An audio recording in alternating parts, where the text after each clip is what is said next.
Cinta Saat SMA Part 68. Bunga mengangkat makanan yang baru ia masak ke atas meja makan. Di meja makan sudah ada Boy yang duduk di salah satu kursi dengan tatapan yang fokus pada layar ponsel.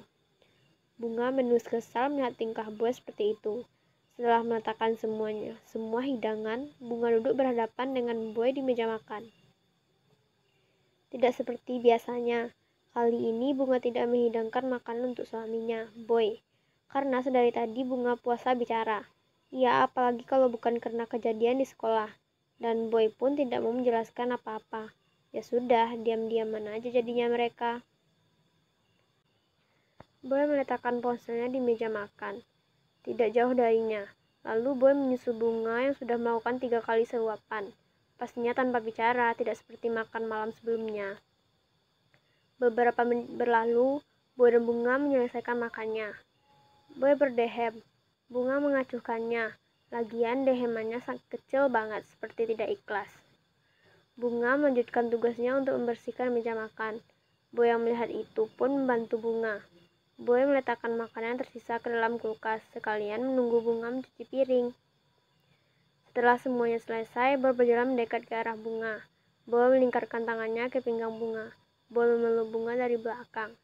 Refleks Bunga menghentikan aksinya yang tengah membasuh tangannya. Selesai mencuci piring. Boy menundukkan kepalanya di pundak kanan Bunga. Dia tidak peduli apa reaksi Bunga setelah ini, dan Boy merasa nyaman akan posisinya saat ini, sangat nyaman.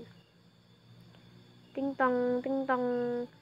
Suara bel apartemen membuat Boy yang baru menutup mata, membuka matanya kembali. Boy menggerutui orang yang udah menghidupkan bel apartemennya. Bunga sudah bebas dari pelukan. Boy segera pergi dari situ. Namun langkah Bunga dicegah oleh Boy. Boy memegang tangan kiri Bunga. Biar gue aja yang buka. Lirih Boy lalu berjalan begitu saja, tidak menunggu jawaban Bunga. Boy baru melangkah beberapa langkah, menghentikan langkahnya. Boy berjalan mundur ke belakang. Jangan lupa bernapas, bisik Boy pada Bunga, lalu melanjutkan langkahnya ke depan. Setelah melihat Boy pergi dari hadapannya, Bunga membuang segala napas yang tadi ia tahan. Bunga memegang dadanya. Untung gue gak mati dadakan dibuatnya. Lirih Bunga, kemudian Bunga menyusul Boy untuk melihat siapa yang datang. Mama, Mami, ujar Bunga kemudian menyalin tangan para orang tuanya. Iya, yang tadi bertemu ialah Mama dan Mami mertuanya. Habis dari mana aja kamu?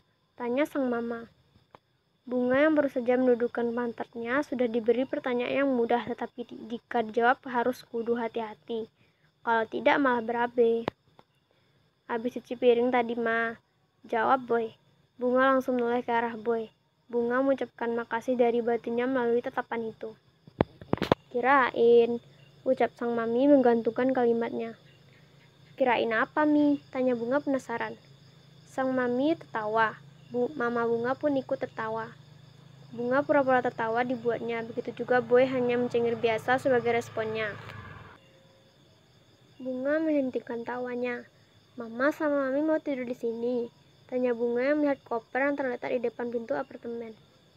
Iya Bunga, jawab sang Mama. Bunga beroria seraya menggaruk tengkuknya yang tak gatal.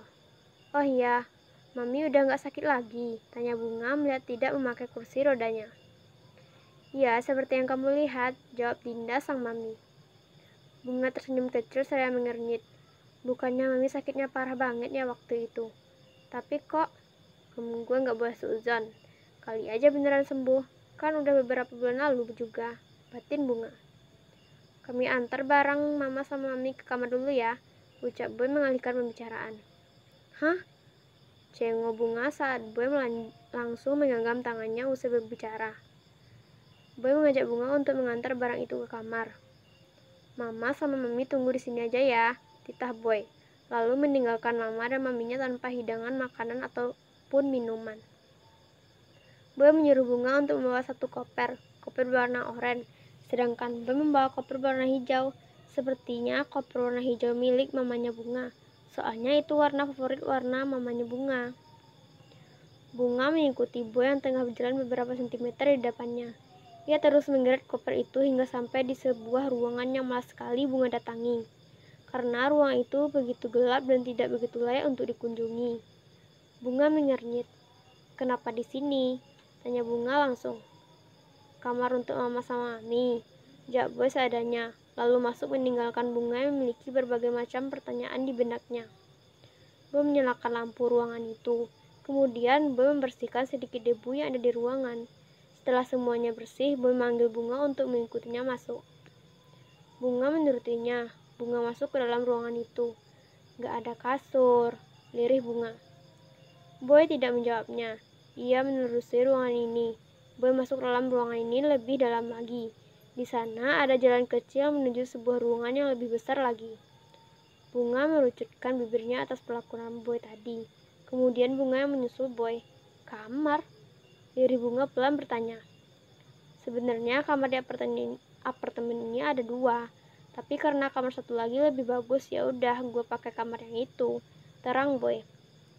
Bunga menganga mendengarnya. Coba seandainya kala itu Bunga benar-benar menelusuri semua ruangan. Pasti, ya gitulah. Bunga menggerutui dirinya karena takut masuk dalam ruangan ini waktu itu. "Ayo, letak barang yang di koper ke dalam lemari," suruh Boy. Bunga mengangguk pelan, lalu berjalan ke salah satu lemari seperti di kamarnya. Bunga meletakkan semua barang yang ada di koper ke dalam lemari. Tidak lupa menyusun pakaiannya ke dalam lemari yang dengan rapi. "Punya Mama biar aku aja yang nyusun." "Kamu duduk aja," suruh Bunga yang baru selesai mengkosongkan koper Mami Dinda. Boy yang membersihkan kasur berdehem, lalu duduk santai di sofa dengan ponsel di genggamannya. Sedangkan Bunga langsung mengkosongkan barang yang ada di koper warna hijau.